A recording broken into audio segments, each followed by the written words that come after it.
Hello guys, स्वागत है आप सभी का। आज हम क्लास 11th अकाउंटेंसी में अकाउंटिंग इक्वेशन चैप्टर 5th जो हमारी बुक के अकॉर्डिंगली दिया हुआ है उसके बारे में हम लोग जानेंगे कि अकाउंटिंग इक्वेशन क्या होती है और किस तरीके से इस पर बेस्ड न्यूमेरिकल्स हम लोगों को करना होता है। देखिए, अकाउंटिंग इक्वेशन नॉर्मली एक मैथमेटिकल इक्वेशन को जनरेट करती है। क्या है वो इक्वेशंस? नॉर्मली इसको हम लोग capital plus liability equals to asset, इस चीज़ से इसको हम जनरेट करते हैं, दिखाते हैं। तो पहले हम इनके बारे में जान लेते हैं कि कैपिटल और लाइबिलिटीज़ किस चीज़ को रिप्रेजेंट कर रही है और इससे एसेट्स कैसे जनरेट हो रही है। देखिए, नॉर्मली जो कैपिटल है अकाउंट में इसको ऑनर इक्विटी कहा जाता है। ऑनर इक्विटी का मतलब कि जितना अमाउंट ऑनर ने बिजनेस में अपनी जेब से इंट्रोड्यूस किया है। देखिए, जब भी हम लोग कोई बिजनेस स्टार्ट करते हैं तो कुछ ना कुछ अमाउंट हमें अपनी जेब से बिजनेस में लगाना होगा, तभी हम उस बिजनेस को कर पाएंगे। तो लेट अस सपोज हम जो काम करना चाह रहे हैं उसमें हमने 50,000 रुपये अपनी जेब से इंट्रोड्यूस किए, that will be called capital. यानी जो पैसा, जो अमाउंट मालिक ने, ऑनर ने, प्रोप्राइटर ने अपनी जेब से बिजनेस में इंट्रोड्यूस किया है, उसको अकाउंट की भाषा में हम लोग कैपिटल कहते हैं। अब देखिएगा, ये जरूरी तो नहीं कि जितना पैसा हमने इंट्रोड्यूस किया है वो एनफ हो। मान लीजिए हमारे पास 50,000 थे, तो कुछ पैसा हम लोगों को बाहर से अरेंज करना पड़ गया, that is called outsider equity. जो पैसा हम लोगों ने बाहर से अरेंज किया उसको हमने बोला आउटसाइडर इक्विटी। इसका मतलब क्या हुआ कि हमारे पास जितना पैसा था उसके अलावा जो शॉर्ट पड़ गया वो हमने बाहर मार्केट से, बैंक से, रिलेटिव से, फ्रेंड से उसका अरेंजमेंट किया। तो लेट अस सपोज 70,000 हम लोगों ने बाहर से अरेंज करे। तो देखिए गाइज, अब हम लोगों के पास टोटल 1,20,000 हो गए। अब इन 1,20,000 का इस्तेमाल करके हम लोग अपना बिजनेस स्टार्ट करेंगे। तो बिजनेस को स्टार्ट करने के लिए हम लोगों को सबसे पहले एसेट्स का अरेंजमेंट करना होगा। इट मीन्स जो एसेट हम लोग अरेंज करेंगे, ये वैल्यूएशन इसका जो होगा, यानी इसका जो अरेंजमेंट होगा 1,20,000 से होगा, जो कि हमारे पास टोटल अमाउंट अवेलेबल है। इट मीन्स एसेट्स किसको रिप्रेजेंट कर रही है? Total equity. देखिए, सिंपल सा लॉजिक है कि जो पैसा हमने अपनी जेब से लगाया वो कैपिटल, जो पैसा हमने बाहर से अरेंज किया वो लाइबिलिटी हो गई, और उस पैसे से हमने अपने बिजनेस को चलाने के लिए एसेट्स को खरीदा, परचेज किया, वो हमारी टोटल इक्विटी हो गई। तो इट मीन्स कैश एसेट्स में क्या क्या इंक्लूड हो सकता है गाइस? कैश, कुछ पैसा हम लोग अपना बैंक में भी रखेंगे। इसी तरीके से बिजनेस को करने के लिए हो सकता है फर्नीचर, ऑफिस में फर्नीचर की ज़रूरत पड़ सकती है, बिल्डिंग हमें परचेज करनी पड़ सकती है, मैन्युफैक्चरिंग कंसर्न है तो मशीनों की ज़रूरत पड़ेगी। तो देखिए, ये सारी चीज़ें कहाँ से आएंगी? इसी पैसे से आएंगी, इसी अमाउंट से आएंगी। एक चीज़ और गाइज, एसेट्स में जो कवर होती है इंपॉर्टेंट टर्म्स, वो भी मैं आपको बता देता हूँ। डेटर्स। देखिए, डेटर्स किसको रिप्रेजेंट करता है गाइज? डेटर्स, हम जब बिजनेस में सेल, जब हम काम करेंगे, जिस चीज़ का हम बिजनेस करेंगे, तो कैश भी सेल हो सकती है और क्रेडिट भी सेल हो सकती है। तो जो क्रेडिट सेल की जाती है उसको हम लोगों को रिकॉर्डिंग जब हम करते हैं तो उनका हमें नाम याद रखना पड़ेगा, किनको हमने उधार माल दिया है। तो उनको अकाउंट की भाषा में, जिन्हें हम क्रेडिट सेल करते हैं, डेटर्स बोला जाता है, जो कि एसेट का ही एक रूप होता है। इसके अलावा guys, prepaid expenses. Prepaid expenses किस टाइप की एसेट्स हो गई? प्रीपेड एक्सपेंसेस का मतलब ऐसे खर्चे जो हमने एडवांस में कर दिए। जैसे हमने मान लीजिए नेक्स्ट मंथ का रेंट, अपने ऑफिस का रेंट अभी इसी महीने दे दिया है, तो वो हमारे लिए प्रीपेड एक्सपेंस माना जाएगा, जो कि एक एसेट का ही रूप है जब तक कि वो अगले महीना हमारा पूरा नहीं हो जाता। तो इस तरीके से बहुत सारे एग्जाम्पल इसके हो सकते हैं। एक इसमें आप एक्रूड इनकम भी लिख सकते हैं। एक्रूड इनकम कौन सी हो गई गाइस?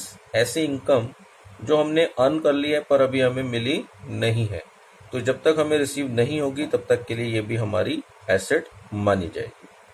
तो ये तो गाइज हमने एसेट्स के बारे में जाना, क्योंकि अकाउंटिंग इक्वेशन में इनकी हमें ज़रूरत पड़नी है, तो इसलिए हमने इनको यहाँ पर समझा। दूसरी चीज़ गाइज, अब आ जाइए लायबिलिटी। लायबिलिटी में क्या क्या चीज़ें शामिल हो सकती हैं। देखिए, लायबिलिटी मैंने बताया बाहर से हम लोग पैसे का जो अरेंजमेंट कर रहे हैं, तो बैंक से लोन के रूप में कर सकते हैं, तो बैंक लोन हो सकता है।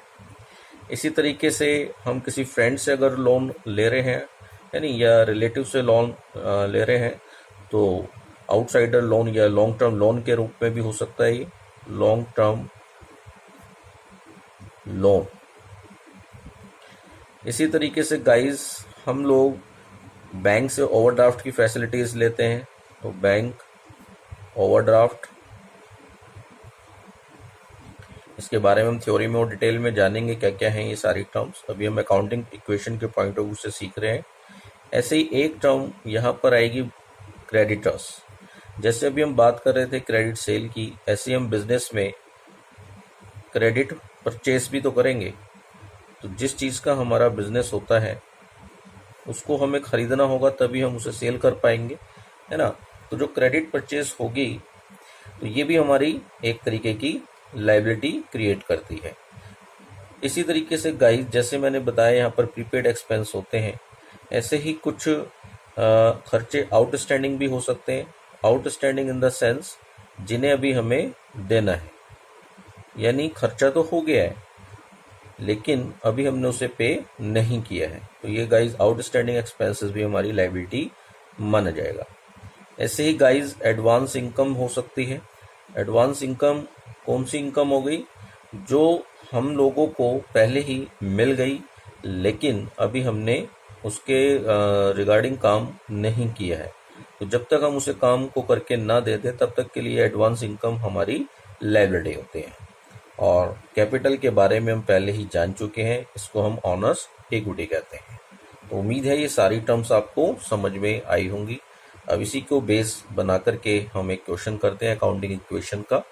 देखिए गाइज, एक क्वेश्चन हम लोग अपनी बुक का टीएस केवाल का क्वेश्चन करने जा रहे हैं। क्या है क्वेश्चन, आपकी स्क्रीन पर रिफ्लेक्ट हो रहा है, आप इसे नोट डाउन कर सकते हैं। मैं एक बार रीड आउट कर देता हूँ। Rakesh started business as on 1 April 2016 with a capital of ₹1,50,000.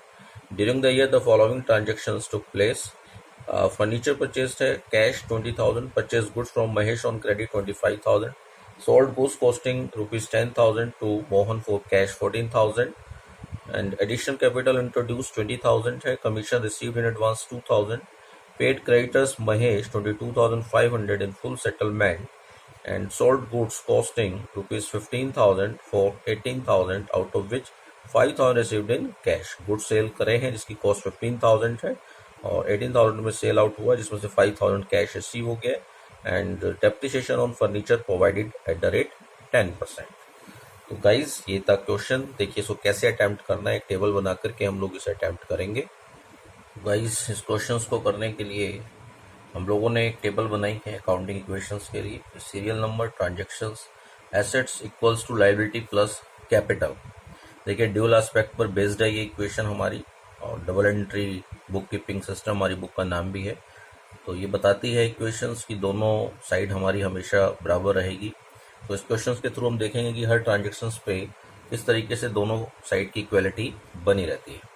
तो सबसे पहला जो ट्रांजेक्शन है उसने कैपिटल 1,50,000 से राकेश ने बिजनेस को स्टार्ट करा है।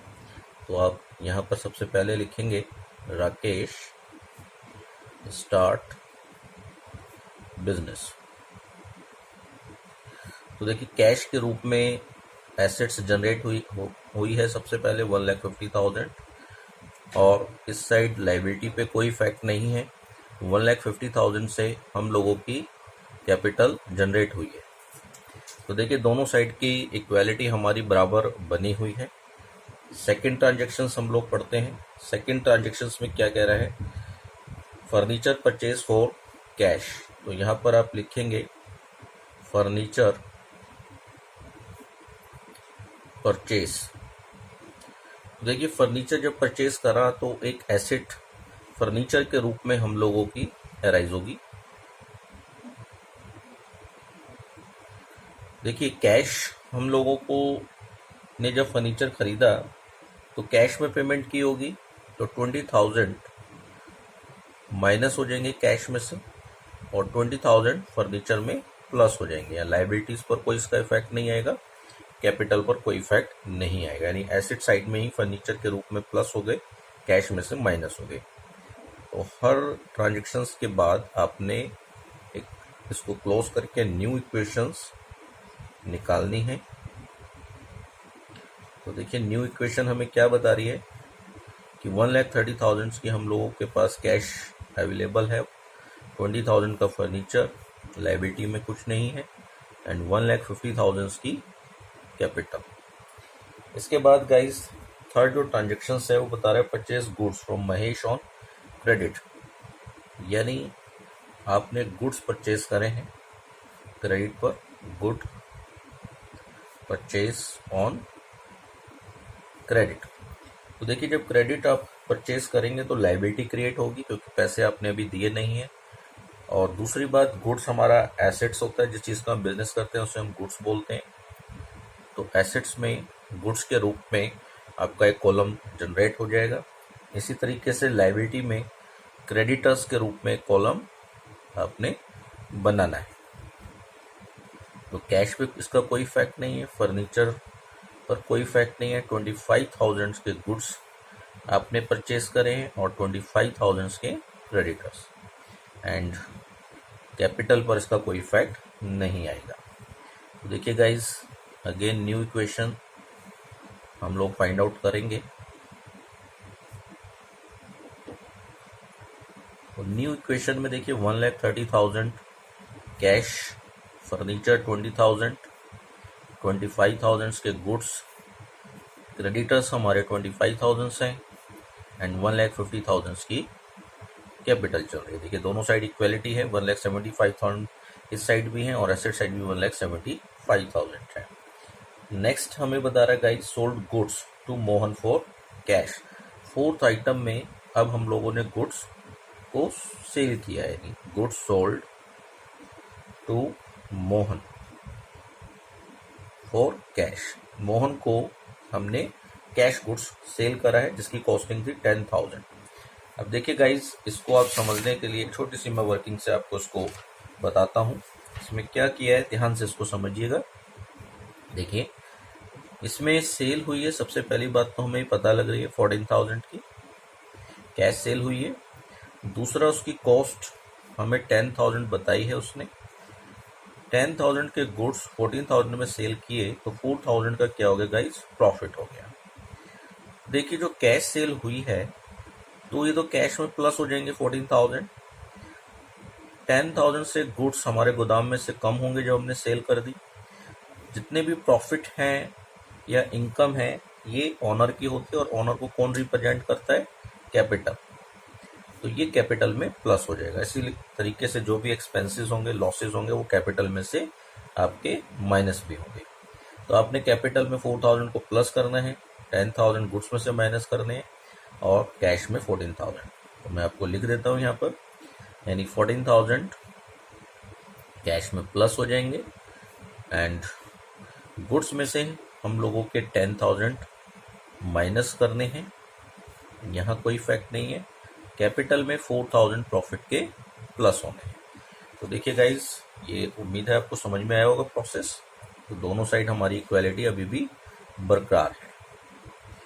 तो यहाँ पर आप न्यू इक्वेशंस जनरेट करेंगे। तो देखिए न्यू इक्वेशंस हमारी 1,44,000 कैश के रूप में है, 20,000 फर्नीचर है, 15,000 के गुड्स, 25,000 क्रेडिटर्स चल रहे हैं इधर हमारे, एंड 1,54,000 हम लोगों की कैपिटल है। इसके बाद गाइस अगला जो हमारा ट्रांजैक्शन है वो बता रहा है एडिशनल कैपिटल इंट्रोड्यूस 20,000। तो एडिशनल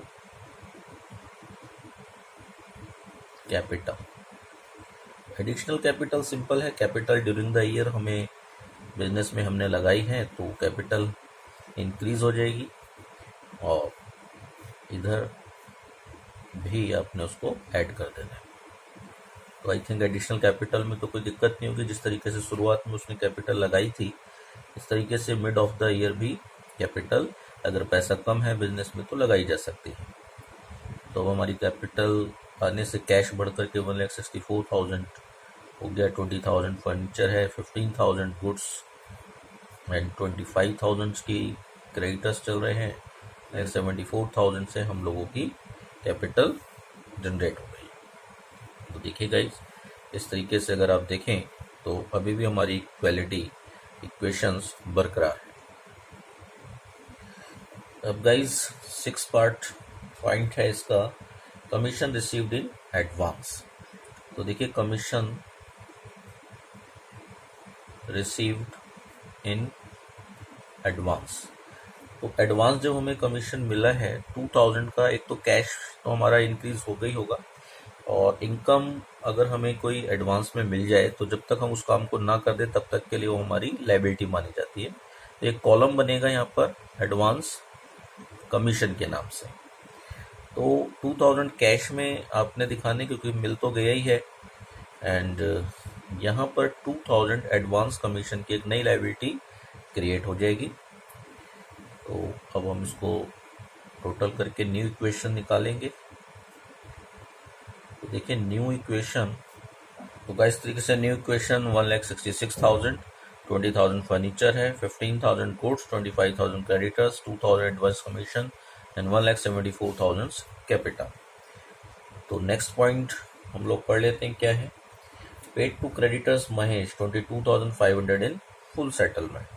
अब देखिए क्रेडिटर्स को पेमेंट करी है, पेड टू क्रेडिटर्स, ठीक है, और ये फुल सेटलमेंट कर दिया गया है। तो इसको भी हम लोग समझ लेते हैं क्या इसका ट्रीटमेंट होगा। तो देखिए गाइज, इसमें क्या बता रहा है वो आपको, कि जो क्रेडिटर्स थे, जिस क्रेडिटर्स हम लोगों के देखिए 25,000 चलते हुए आ रहे हैं यहाँ पर। तो ये 25,000 के जो क्रेडिटर्स थे, इनको आपने पेमेंट कर दी है, यानी कैश पेड कर दिया है 22,500 में, और कह रहा है फुल सेटलमेंट। फुल सेटलमेंट का मतलब कि अब हमें कोई भी अमाउंट नहीं देना। तो इट मीन्स 22,500 का हम लोगों को डिस्काउंट मिल गया। तो ये क्या हो गया गाइस, डिस्काउंट रिसीव्ड। तो कैसे करेंगे, देखिए क्रेडिटर्स में से तो माइनस हो जाएंगे आपके 25,000, क्योंकि पूरे फिनिश हो गए हैं। कैश पेड किया इसलिए कैश में से भी 22,500 माइनस हो जाएंगे। जो 2,500 का डिस्काउंट हुआ है ये हमारा प्रॉफिट है, और मैंने बताया था प्रॉफिट हमने कहाँ पर ऐड करना होता है, कैपिटल में। तो आई थिंक समझे होंगे आप ये किस तरीके से हमारा इसका ट्रीटमेंट किया जाएगा। तो आपने क्या करना है, देखिए 22,500 कैश में से आपने माइनस करने, 25,000 पूरे के पूरे क्रेडिटर्स फिनिश हो जाएंगे, और जो 2,500 हमें फायदा हुआ है वो आपने कैपिटल में ऐड कर देना है। तो इस तरीके से गाइस ये पूरा का पूरा ट्रांजेक्शन्स आपने करना है। उसके बाद न्यू इक्वेशन हम लोग निकालेंगे।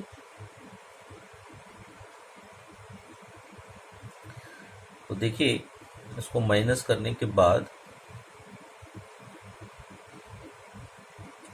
1,43,500, 20,000 फर्नीचर है हमारा, 15,000 गुड्स, और ये हमारे फिनिश हो गए हैं।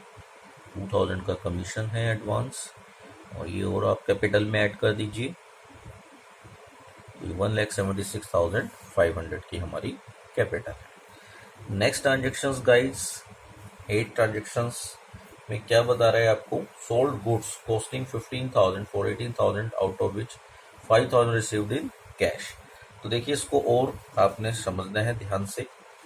अगेन सेल वाला ही पॉइंट हमें दिया हुआ है नेक्स्ट ट्रांजेक्शन्स में। तो क्या इसमें दिया है, देखिए सेल इसमें गाइस हमको बताया उसने 18,000 की सेल हुई है, जिसकी जो कॉस्ट थी 15,000 थी। इट मीन्स 3,000 का प्रॉफिट हो गया।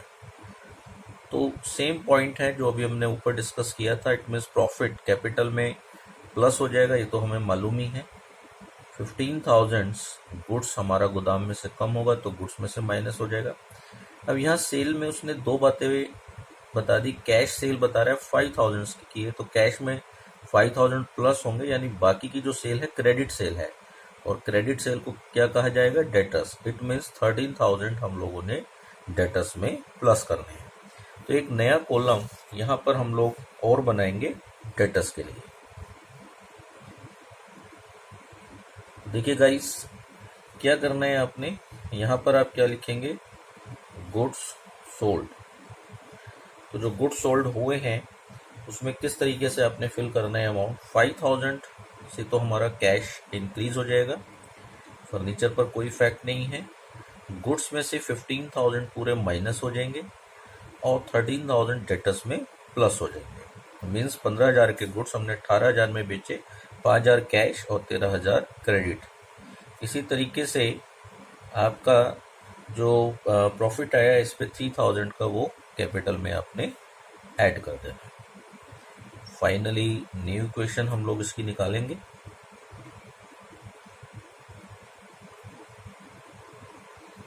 तो देखिए, न्यू इक्वेशन में अब कैश हम लोगों के पास 1,48,500 का है, 20,000 फर्नीचर गुड्स फिनिश हो गए हैं, 13,000 के डेटर्स हैं, क्रेडिटर्स नहीं है, 2,000 का एडवांस कमीशन चल रहा है एंड 1,79,500 की कैपिटल जनरेट हो गई। तो आई थिंक यहाँ तक आपको समझ में आया होगा। अब लास्ट एडजस्टमेंट और कर लेते हैं इसकी गाइस। 9th, उसमें बताया depreciation on furniture provided eight 10%। तो depreciation on furniture at the rate 10%। तो देखिए, जितना फर्नीचर है 20,000, इसकी 10% से इसको डेप्रिशिएट कर दिया गया है। तो देखिए, कैश में तो कोई इफेक्ट होगा नहीं, इसका 10% अगर आप निकालेंगे तो 2,000 आएगा। तो 2,000 से तो फर्नीचर हमारा माइनस हो जाएगा। अब दूसरा इफेक्ट क्या होगा, मैंने बताया था जो भी हमारा लॉस है, एक्सपेंस है ना, वो कैपिटल में से हमें माइनस करना होता है। तो इसका जो इफेक्ट जाएगा 2,000 का, कोई डेप्रिसिएशन एक तरीके का नॉन कैश एक्सपेंस दिखा रहा है, तो ये अपने कैपिटल में से इसको माइनस करना है। तो 2,000 जब आप यहाँ से माइनस करेंगे तो नई इक्वेशन हम लोग बनाएंगे। तो देखिए, न्यू इक्वेशन, तो 1,48,500 से हमारी कैश है, 2,000 यहाँ पर आप कम करेंगे तो 18,000 फर्नीचर के हैं, इधर कुछ नहीं है। डेटर्स 13,000 है हम लोगों का। इसी तरीके से क्रेडिटर्स में कुछ नहीं है, 2,000 का कमीशन है, और इसमें से जब आप इसे माइनस करेंगे तो 1,77,500 हम लोगों की कैपिटल आ गई है। तो गाइस, जिस तरीके से हमारा इक्वेशन पूरा हो गया है, अगर आप देखें तो दोनों साइड की इक्वालिटी बराबर है। 1,79,500 का टोटल इधर भी है, अगर आप इसको टोटल करेंगे तो 1,79,500 का टोटल इधर भी है। तो ड्यूअल एस्पेक्ट पर बेस्ड अकाउंटिंग इक्वेशन का हमने क्वेश्चन करके देखा और इसकी इक्वालिटी देखी, हर ट्रांजेक्शन्स पर बराबर है। तो उम्मीद है आपको समझ में आया होगा पूरा प्रोसेस। और कमेंट्स में मुझे बताइएगा अगर कहीं पर आपको डाउट लगता है, शेयर कीजिएगा, लाइक कीजिएगा, इस वीडियो को अपने फ्रेंड्स को भी बताइएगा। और कमेंट्स में अगर किसी और टॉपिक पर आप चाहते हैं तो मुझे ज़रूर बताइएगा। नेक्स्ट वीडियो में हम लोग और किसी कंसेप्ट के साथ मिलेंगे। And thanks for watching this video.